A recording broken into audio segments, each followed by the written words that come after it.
Vamos tentar conduzir da melhor forma possível o Evangelho hoje, o estudo do Evangelho.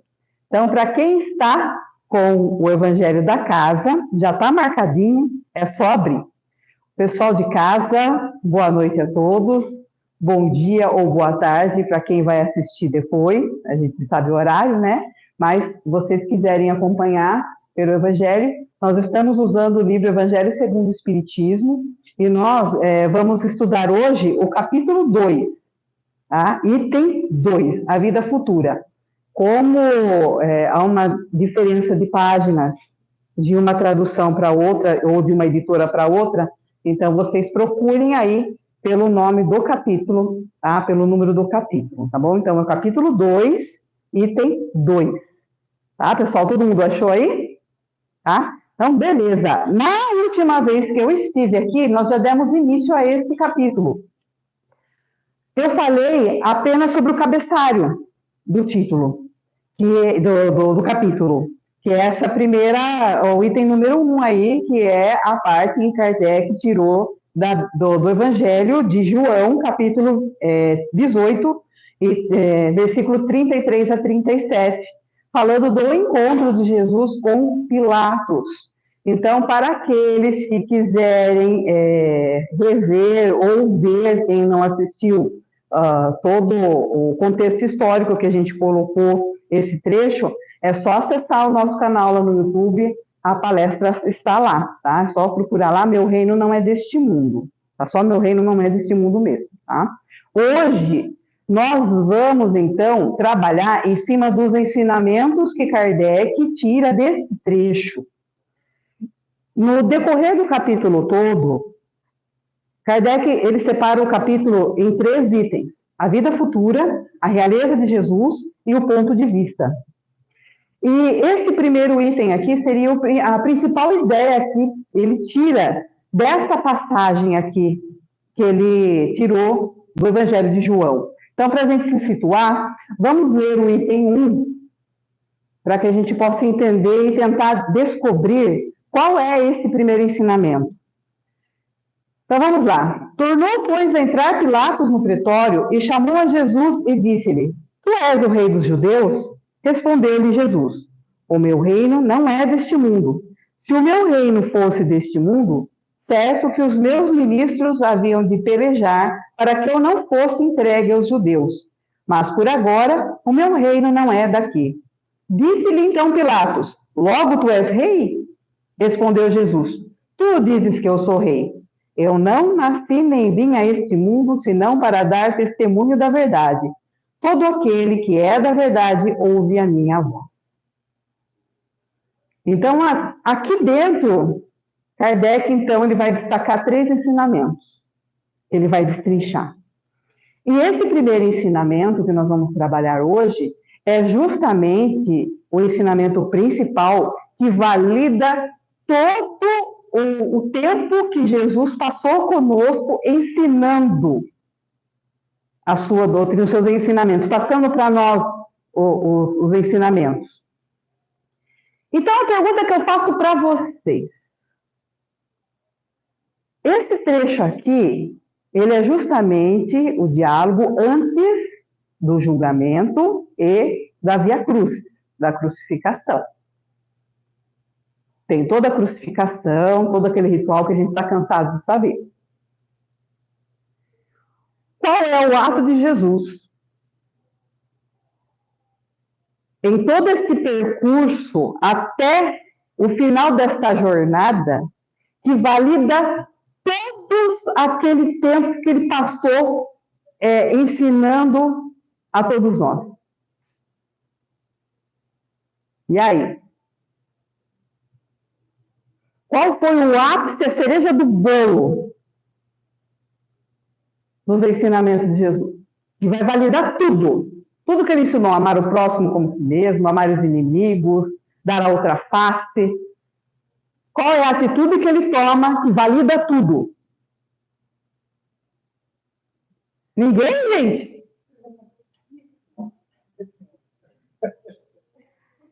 O que ele faz que valida tudo? Porque o que acontece? Na época, Jesus era, assim, como que as pessoas viam Jesus?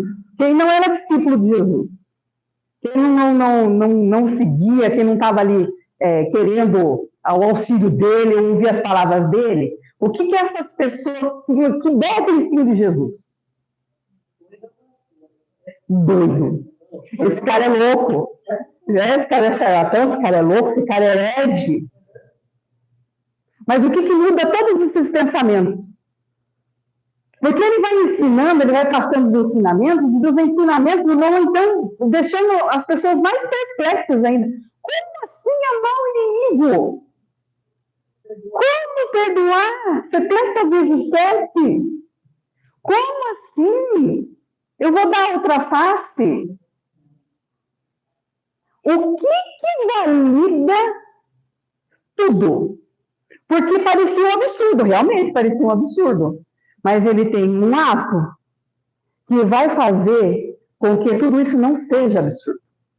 Porque até mesmo entre os discípulos havia um pezinho atrás. Até acontecer isso, os discípulos eles ainda não tinham um alicerce bem forte, eles ainda não estavam bem convencidos. Eles se convenceram quando Jesus faz esse negocinho que eu estou tentando fazer vocês responder. Ninguém? Dole uma? Dole duas? Ponto positivo, escrevi na testa. Dole três? Não? Gente, Jesus, ele é crucificado, certo? Ele é o quê? Ele ressuscita. Ele ressuscita.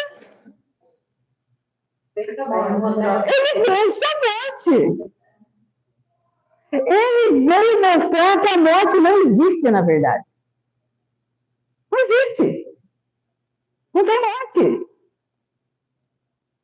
Então, o fato de não ter morte, aí começa a fazer sentido aqueles ensinamentos que ele vem trazendo para a gente. Porque tudo que ele vem pedindo para a gente fazer, ele não está dizendo que a gente vai ter algum ganho agora, aqui, naquele momento. Ele sempre está pensando lá na frente. Ele está falando sempre que a recompensa vem depois. A recompensa vem lá na frente. Mas na frente, que frente é essa? Aonde que é isso? Onde que vai ter essa recompensa? Como assim eu vou ganhar? Como assim? O que eu vou ganhar em amando o meu inimigo? O que eu vou ganhar em perdoando? Como assim vou perdoar a pessoa? A pessoa me fez mal? Só roubou tudo que eu tinha? Oi? Exato, mas você... até então, a gente não entendia por quê. Naquela época ainda, né? Hoje já é difícil, né? Ainda é difícil. Ainda. Naquela época, entender isso era pior ainda, né? Exatamente. Tudo tem o olho do dente, né? Era bater ou levou. É isso aí. Mas aí, quando ele ressurge,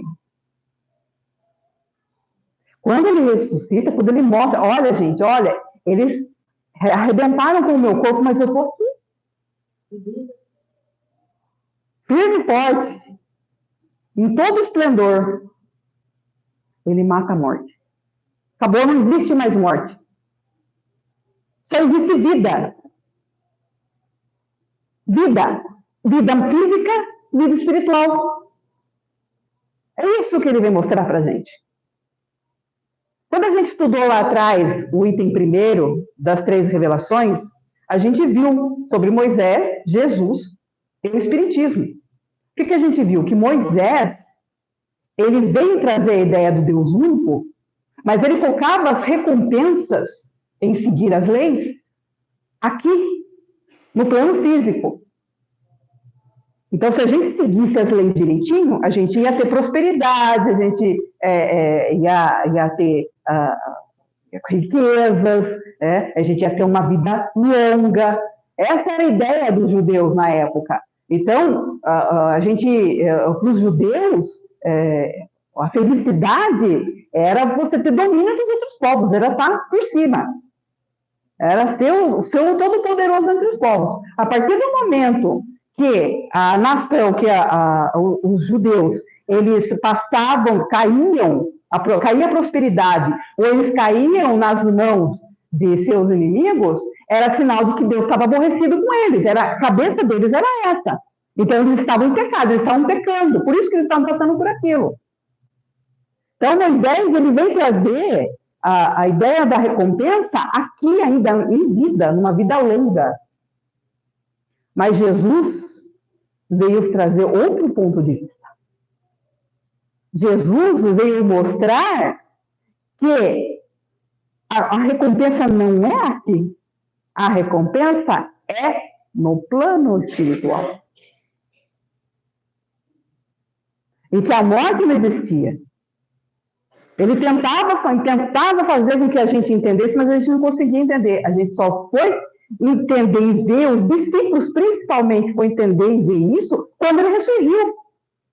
Tanto é que a partir daquele momento, nenhum de seus discípulos, eu não estou falando só dos apóstolos, porque muita gente seguia Jesus, não era só os apóstolos. Os apóstolos eram os cabeças.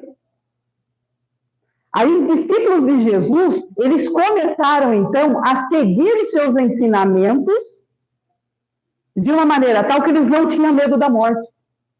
Então a gente conhece as perseguições que os cristãos tiveram. E eles iam para o sacrifício nas arenas cantandozinho, felizes. Por quê? Porque eles sabiam que não iam morrer. Era o corpo que ia perecer. Mas a alma, o espírito ia continuar. Era isso. E aí Kardec, ele vem aqui falando sobre esse ponto.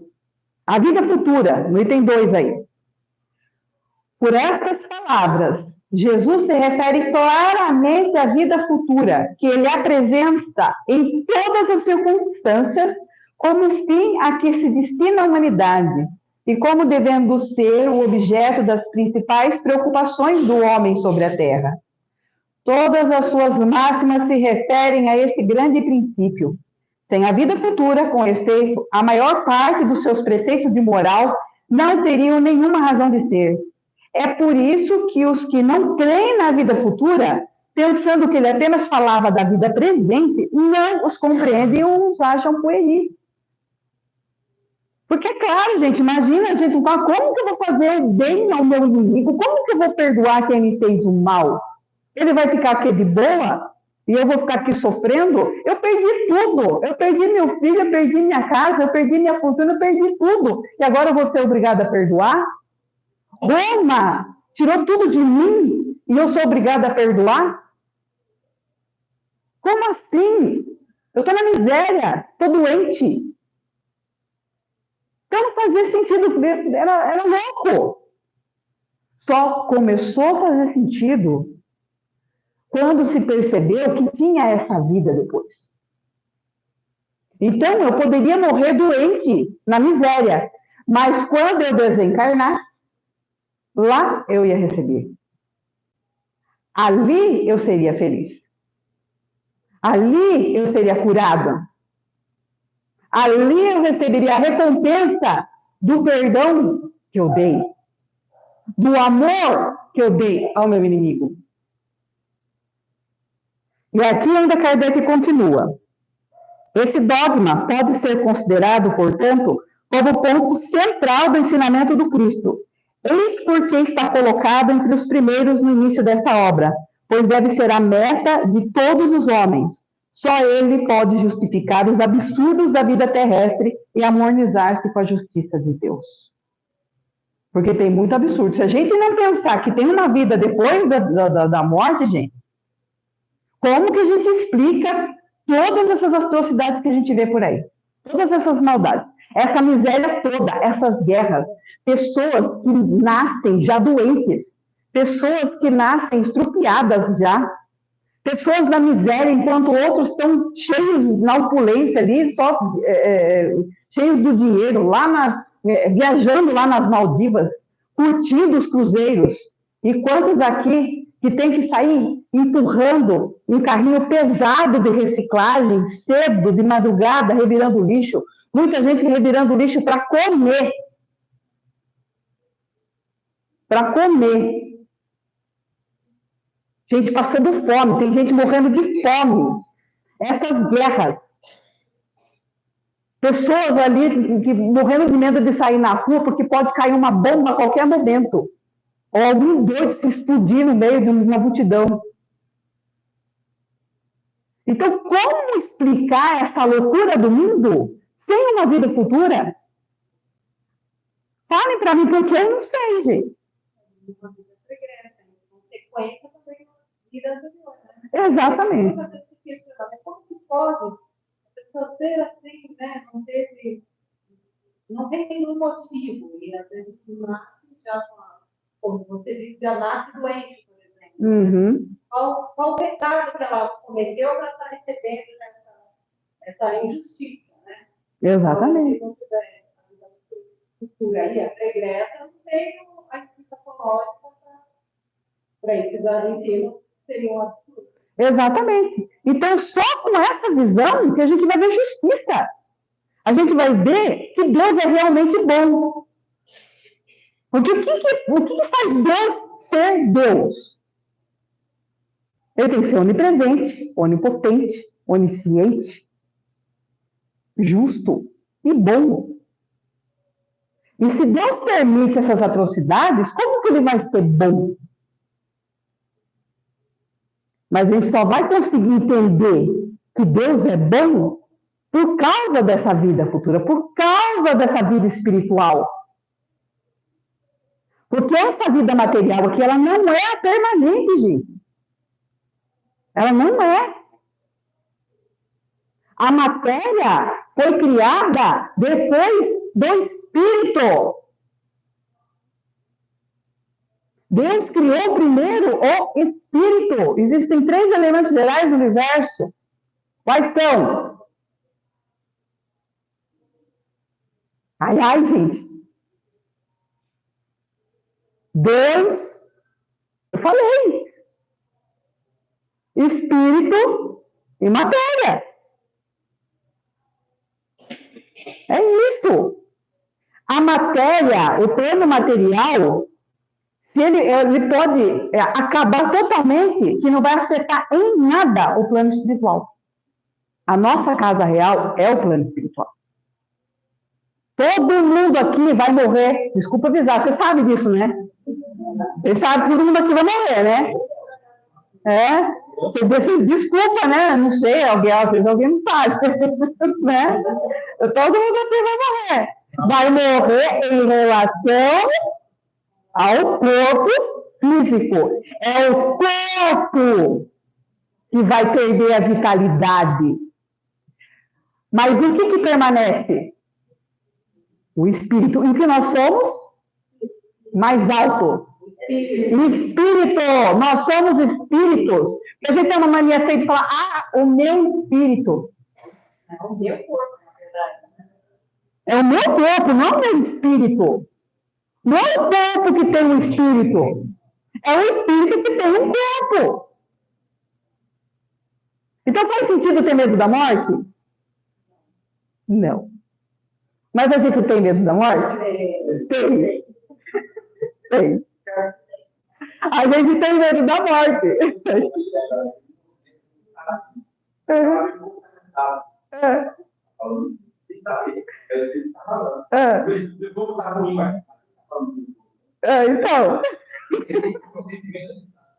Então. E aí, gente, a gente tem o medo da morte, por quê? Porque esse ensinamento ainda não está bem claro na nossa cabeça, não. Porque o cristão, o que é o cristão? O que é ser cristão? Seguir as doutrinas de Jesus, o ensinamento de Jesus. Todos aqui somos cristãos? Somos cristãos. Então, para quem não sabe, espírita é cristão, tá? Todo mundo aqui é espírita? Que às vezes não tem, né? Todo mundo aqui é espírita? Tem alguém que não é? Não, todo mundo é espírita. E tá. Então, o espírita O espírito, ele tem o conhecimento. Se ele tem o conhecimento, em tese, ele não deveria ter medo da morte. Se tem medo da morte, é porque a gente não entendeu direito como que funciona o mecanismo. Ah, você tocou num ponto agora, é o próximo que eu ia tocar. Porque tem gente que fala, ai, eu não tenho medo da morte, eu tenho medo da onde que eu vou parar depois que eu morrer, né? Porque a gente sabe que, tudo bem, a gente vai estar vivo, mas e aí, nesse lugar que eu vou? Eu vou para o inferno? Eu vou para o eu chego em grau, vou para as terras, vou para o suicida, vou para vários, as profundezas, né, tal, coisa. Gente, como é que a gente faz para saber para onde que a gente vai? Ah! Exatamente! Exatamente. Então, o que a gente precisa? Prestar atenção nas nossas atitudes, porque são as nossas atitudes que vão ditar o lugar para onde nós vamos. Aliás, não é nenhum lugar, gente. Não existe isso de ter um lugar, porque o umbral fica aqui, porque o inferno fica ali, o céu no céu. Não existe isso. Isso é um estado de espírito, é um estado de consciência. É simplesmente a consciência limpa ou a consciência culpada. Quando que está escrito a lei de Deus? Na consciência. Então, qualquer um, mesmo que não tenha o conhecimento da doutrina cristã, pode ser qualquer um, gente. Pode ser budista, pode ser judeu, pode ser muçulmano. A questão não é essa. Porque a lei, ela é a mesma para todo mundo. É a interpretação dela que muda. Mas a lei é a mesma. E a lei de Deus está na nossa consciência. E a nossa consciência vai dizer se nós estamos fazendo certo ou estamos fazendo errado. Se estivermos fazendo errado, alguém vai precisar vir julgar a gente porque a gente fez errado? Não. Quem que vai julgar? A consciência. É a consciência. Mas será que aquele serial killer tem essa consciência? Sim, ele tem. Ele tem consciência também. Todo mundo tem consciência. O mais sórdido de todos os assassinos pode ter o assassino que for, gente. O mais sórdido deles tem consciência. E essa consciência vai apitar depois do desencarne. E é essa consciência que vai fazer com que ele vibre ruim ou bom.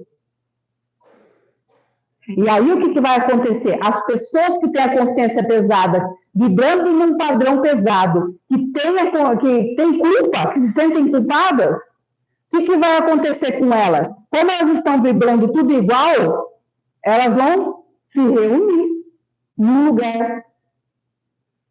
Cracolândia, vocês conhecem a Cracolândia? Quem que fundou a Cracolândia? Vocês sabem? Quem fundou a Cracolândia?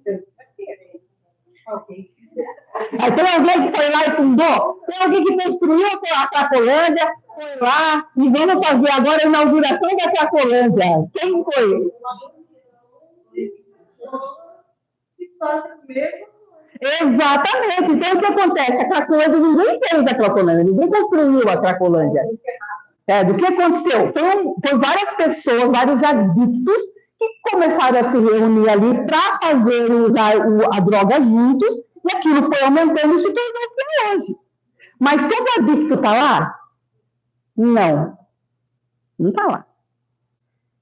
Ninguém fez a Cracolândia. Eles se reuniram por conta própria ali e nem todos os adictos estão lá. Então, o que acontece com a questão do inferno, entre aspas, e o céu, entre aspas?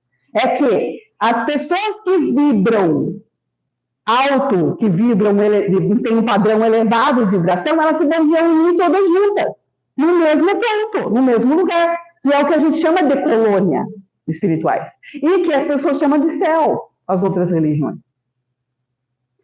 Ou que aqueles que vibram com a consciência culpada, numa vibração baixa, vão se reunir em outro lugar, que é o que a gente chama de umbral, que é o que o pessoal por aí chama de inferno. Mesma coisa. Só que não é uma coisa que foi feita, Deus fez o inferno e fez o céu. E aí quem foi bonzinho fica no céu, quem foi mal fica no inferno. Não. E vai ficar eternamente. Não vai. O que vai acontecer é que eu estou com a consciência culpada, eu vou ficar ali junto com todo mundo que tem consciência culpada, está vibrando baixo. Mas a partir do momento que eu cansar de ficar, ai, coitadinho de mim, ai, coitadinho de mim, e eu pegar e me arrepender do mal que eu fiz, e eu elevar o meu padrão de pensamento e pedir ajuda a Deus, o que acontece? Eu vou sair desse padrão baixo, vou elevar e vou ser ajudado e levado para um local onde a vibração é mais alta. Quem assistiu o nosso lar aqui? Todo mundo assistiu? Ou leu o livro? Então, o que acontece com o André Luiz, não é isso? Ah, mas ele não tinha noção do que ele tinha feito, ele não sabia por que ele estava lá. A consciência dele mostrou para ele o que ele fez. Por isso que ele estava ali. E a consciência é espiritual, né? Então, a partir do momento que você pode da carne, aí, sei lá, o serial killer que tem lá os problemas do cérebro, que é psicopata, ele vai deixar aquela doença junto com o cérebro doente e vai se reapoderar da sua consciência espiritual. Exato. Isso é a oportunidade. Né? É isso aí. Então, não tem, gente. Sabe? A questão, o problema que a gente tem medo de onde a gente vai. Cara, começa a andar na linha, começa a fazer as coisas direitinho, sem que a mente pese, a culpa pese, e você vai ter lugar bom, criatura.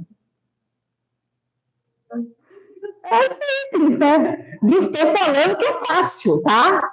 Mas tem um manual. Ah, tem um manual. Tem um manual. É só seguir o manual.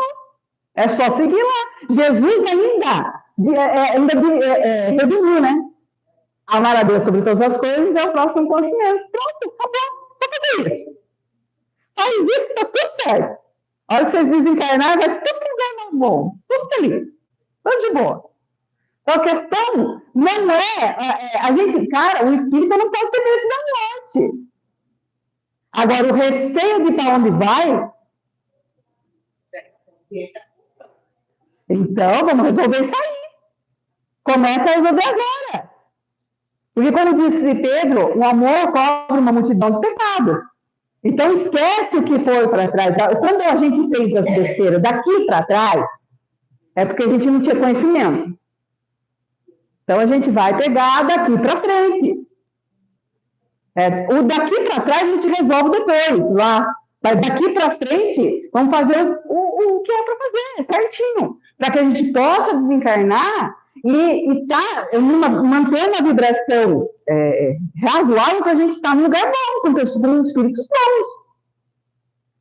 Porque se a gente continuar pisando na bola, andando errado, aí vai para um lugar mais mesmo. Aí sinto muito. Oi.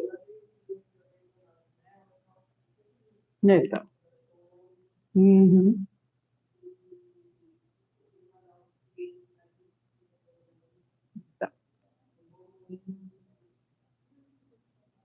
É isso aí. Então tá na nossa mão. Tá bom, não precisa ter medo da morte. Exato. É começando agora. E aí Kardec ainda continua aqui falando da ideia que os judeus tinham. Os judeus tinham ideias muito imprecisas sobre a vida futura. Acreditavam nos anjos, que consideravam como seres privilegiados da criação, mas não sabiam que os homens um dia pudessem tornar-se anjos e participar da felicidade angélica. Segundo pensavam, a observação das leis de Deus era recompensada pelos bens terrenos, pela supremacia de sua nação no mundo, pelas vitórias que obteriam sobre os inimigos. As calamidades públicas e as derrotas eram os castigos da desobediência. Moisés lhe confirmou dizer essas coisas, ainda mais fortemente, a um povo ignorante de pastores, que precisava ser tocado, antes de tudo, pelos interesses deste mundo. Mais tarde, Jesus veio lhes revelar que existe outro mundo onde a justiça de Deus se realiza. É esse mundo que ele promete aos que observam os mandamentos de Deus. É nele que os bons são recompensados. Esse mundo é o seu reino, no qual se encontra em toda a sua glória e para o qual voltará ao deixar a terra.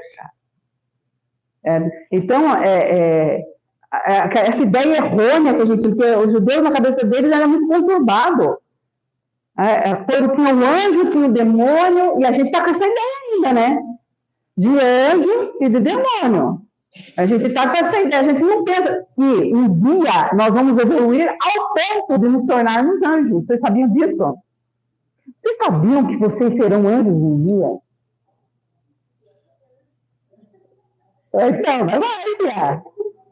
Vocês sabiam que o Hitler vai ser anjo um dia? Vai, Pia. Vai. Um dia Hitler se tornará um anjo. E vai. Que o próprio Jesus já disse. Oi? É processo evolutivo. E quando disse Jesus, nenhuma das minhas ovelhas será perdida.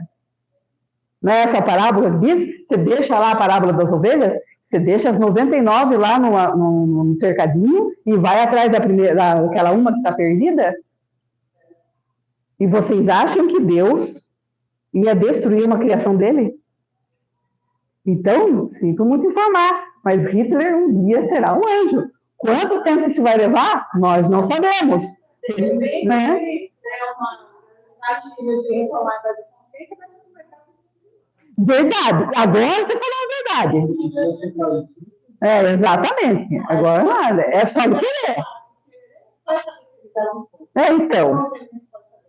A questão é a gente também ficar preso no julgamento do outro e não perceber que pode ser, mas se ele tivesse um poder, mas não tem que continuar então. Então, né? Então. Exatamente. Bem isso aí. A gente tem que tomar cuidado, parar de ficar julgando e ficar prestando atenção na vida da gente.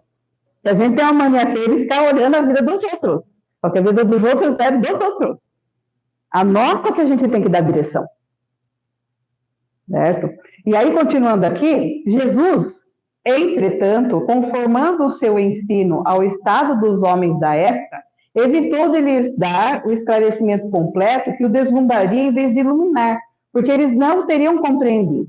Ele se limitou a colocar, de certo modo, a vida futura como um princípio, uma lei da natureza, a qual ninguém pode escapar. Todo cristão, portanto, crê forçosamente na vida futura. É o que a gente falou ali atrás, né? Mas a ideia que muitos fazem dela é vaga, incompleta e, por isso mesmo, falsa em muitos pontos. Para grande número, é apenas uma crença, sem nenhuma certeza decisiva. E daí as dúvidas e até mesmo a incredulidade.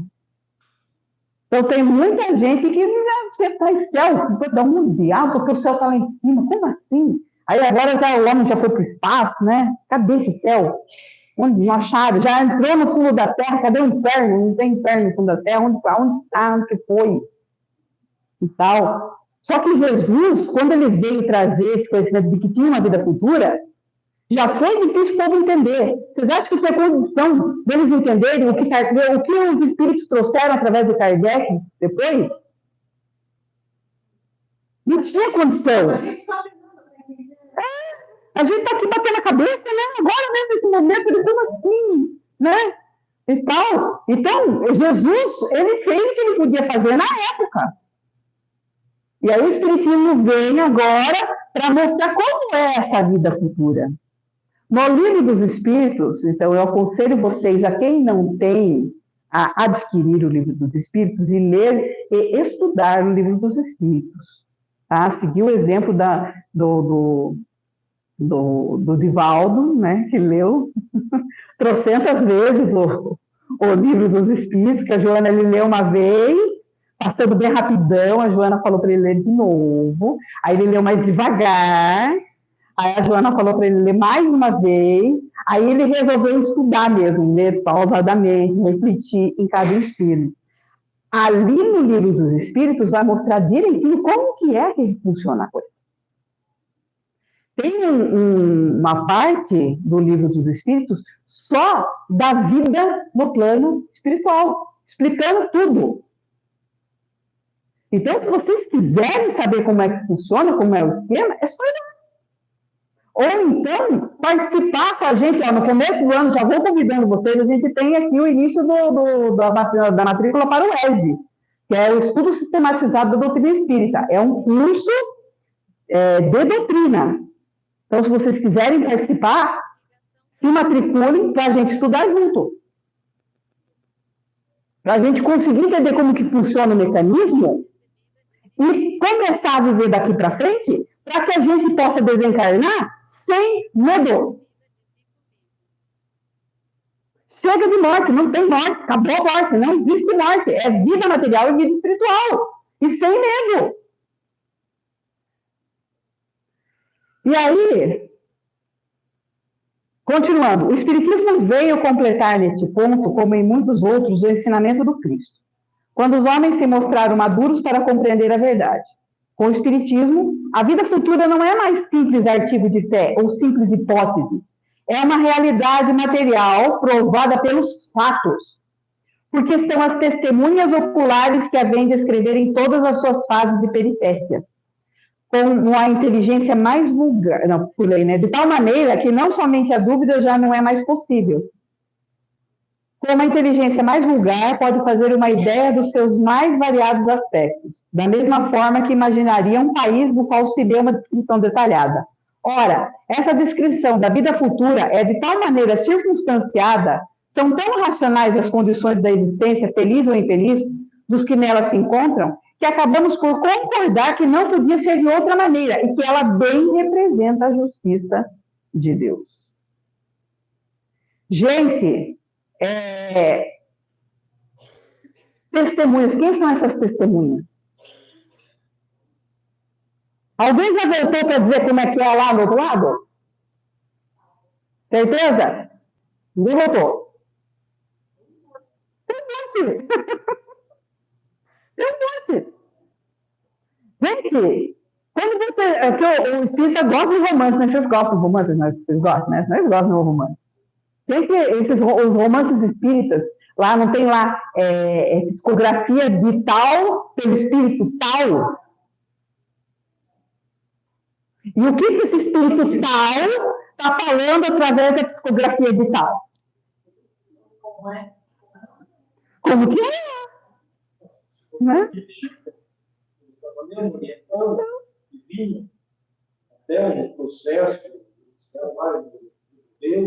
As cartas de Chico chegaram a ser aceitas no tribunal. As cartas de Chico chegaram a ser aceitas no tribunal. Ou seja, um espírito escreveu através do Chico uma carta dizendo que o rapaz não tinha culpa. Porque, se não me falha a memória, ele tinha matado o coleguinha com um tiro. Eles estavam brincando e a arma disparou. E aí o Chico recebe, então, essa psicografia da pessoa que morreu, no caso, né? Que foi acidental, que não foi de propósito. Agora, então, quer dizer que não tem ninguém que veio contar para a gente como que vem do outro lado? A questão é, quem tem olhos de ver, veja, quem tem ouvidos de ouvir, ouça. A lógica diz. O que nos separa, o que acontece com as outras religiões que não acontece dentro do Espiritismo, que o Espiritismo tem. O Espiritismo e as outras religiões possuem a fé. Mas como é a fé deles, das outras religiões, é a nossa? É raciocinada.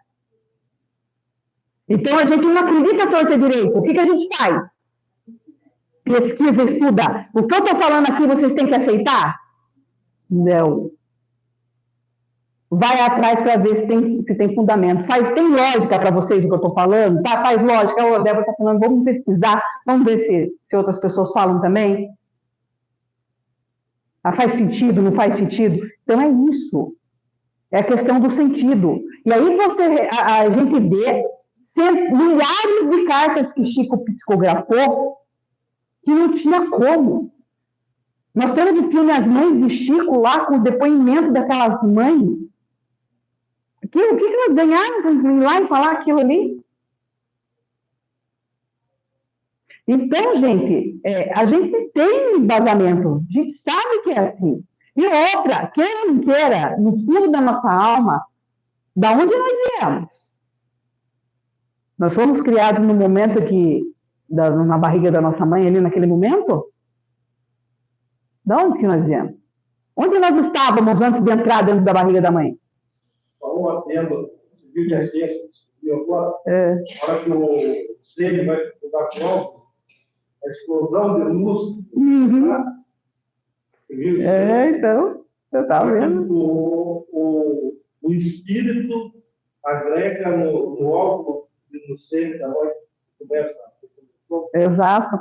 E que não é o mais rápido que fecunda, é aquele que é o que mais é atraído pelo óvulo. É o que tem as características adequadas para que aquela pessoa tenha aquele corpo que possa condizer com aquilo, com a bagagem que o espírito traz. Exatamente.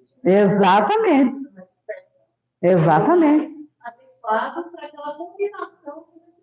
E a ciência já está provando. Então, o que está lá, acho que me corrija se eu estiver errada, não sei se é mecanismo da mediunidade ou Missionários da Luz, que tem a reencarnação do Sigismundo. Missionário da Luz não é libertação. A reencarnação do Sigismundo é Missionário da Luz. Aí, lá, o que a ciência está começando a descobrir agora, que vocês estão falando aqui, está lá. E vamos ver quando é que foi psicografado.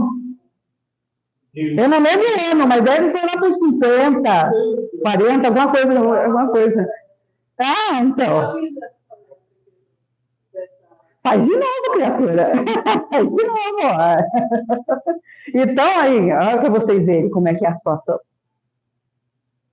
Certo? Então, tem prova, já tem, não tem, é incontestável. E nós viemos do plano espiritual. Então, se nós viemos do plano espiritual, e essa lembrança dessa vivência do plano espiritual? Por quê?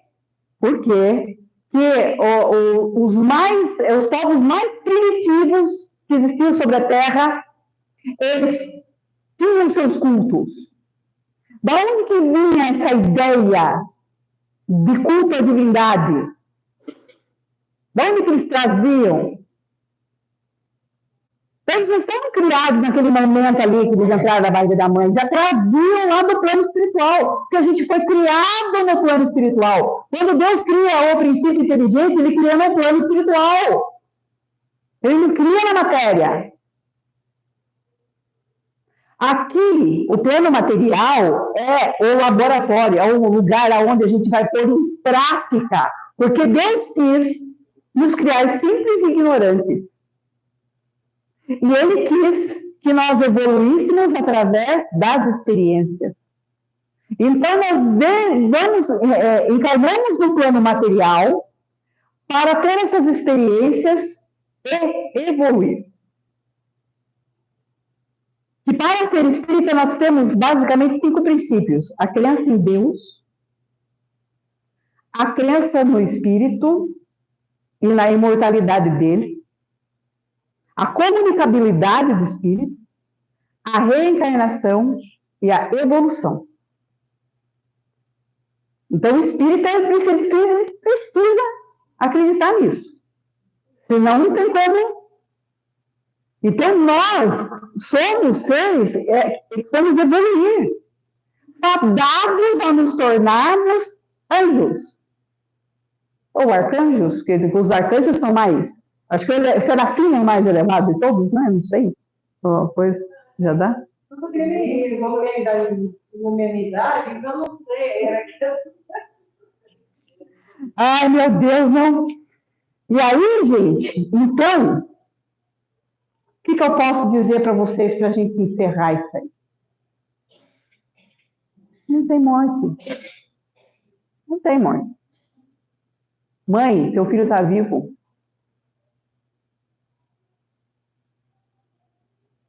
Seu esposo está vivo. Sua mãe está viva. Seu pai está vivo. E está mais perto de você do que você imagina. Vai doer quando a pessoa desencarnar? Vai. Vocês pensam que o espírito é imune à dor? Não é, vai doer igual. Só que a diferença do espírita, de nós, para as outras doutrinas, é que nós temos esperança. Nós não nos desesperamos. A morte para nós não traz o desespero. A gente sente, porque a saudade é imensa, é uma separação longa, é como se a pessoa tivesse ido viajar para um país distante e não fosse voltar mais. Então, a dor é a dor da separação. Mas vocês vão ver ele de novo. Nós vamos nos encontrar. Então, fique em paz. Está vivo. E não tenha medo. A gente só vai deixar esse corpinho aqui, ó. E olha que legal. Eu não gosto desse meu corpo. Na próxima encarnação vem melhorzinho. O cuida melhor, né? Certo? Então, veja bem, mas tem que eu tenho medo, nossa, por mim eu ficava... Gente, é claro que a gente precisa ficar encarnado o máximo de tempo que a gente puder, porque é com a vivência no corpo espiritual que a gente vai evoluir, no corpo físico, que a gente vai evoluir mais rápido, para não precisar reencarnar mais. Então, quanto mais tempo a gente ficar encarnado, melhor é. Mesmo que 110 anos, 120 anos, eu espero que eu não chegue tanto, mas enfim, né? Para mim, 70 já está bom mesmo, então, mas enfim, né? Se precisar, né, a gente vai. Oi? Se precisar, a gente vai. Oi? Sim, né? Para fazer coisa boa. Se ficar fazendo coisa ruim, aí é ali, né? Aí fica pior o negócio. É. E assim, gente, o plano espiritual é uma maravilha, dependendo da nossa vibração, da nossa consciência.